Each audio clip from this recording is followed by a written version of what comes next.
கர்த்தருடைய விருப்பம் என்ன? லேவியராகமம் 26:13 வாசித்து பாருங்கள். நீங்கள் நிமிர்ந்து நடக்க வேண்டும். ஹல்லேலூயா. ஆண்டவருடைய பிள்ளைங்க ஒவ்வொருவரும் அடிமைத்தனத்தில், பாவ அடிமைத்தனத்தில், குற்ற உணர்வுல நீ கூனி குறுகி வாழ்வது தேவனுடைய சித்தம் அல்ல. நீங்கள் நிமிர்ந்து சந்தோஷமாய் மகிழ்ச்சியாக நடக்க வேண்டும். அதுதான் கர்த்தருடைய விருப்பம். ஆனா பிசாசின் விருப்பம் என்ன? லூக்கா 13 நீங்க வாசித்து பாருங்க. அவன் எல்லளவும் நிமிரக்கூடாமல் பண்ணுகிறான். இன்னைக்கு உங்களை அநேகர்ல பொருளாதாரத்துல, சமுதாய வாழ்க்கையில, குடும்ப வாழ்க்கையில மகிழ்ச்சியே இல்லாம, நிம்மதியே இல்லாம கூனி குறுகி உடங்கி போயிருக்கலாம். ஏதோ வியாதிகள், ஏதோ ஒரு கேன்சர், ஏதோ ஒரு அசுத்தாவின் வல்லமைகள், பில்லிசூனிய கட்டுகள் உங்களை நிமிரக்கூடாம பண்ணி கொண்டிருக்கிறான். இன்றைக்கு கர்த்தர் அந்த கட்டிலிருந்து உங்களை விடுவிக்க வேண்டும் என்று விரும்புகிறார்.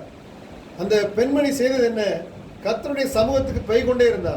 ஐயா நான் கூனிதானே அப்படின்னு வீட்டில் இருக்கல, தேவ சமூகத்துக்கு போனா. நடந்தது என்ன? இயேசு அவளை கண்டால் அவர் மேல் தன்னுடைய கரத்தை வைத்தார். ஒரே வார்த்தை, ஸ்திரீ உன் பலவீனத்திலிருந்து வெளியானாய், சுகமாயிட்டா. பாருங்க, தேவ சமூகத்துக்கு போங்க, அவர் உங்களை தொடுவார், சுகமாவீர்கள், நிமிர்ந்து நடப்பீர்கள்.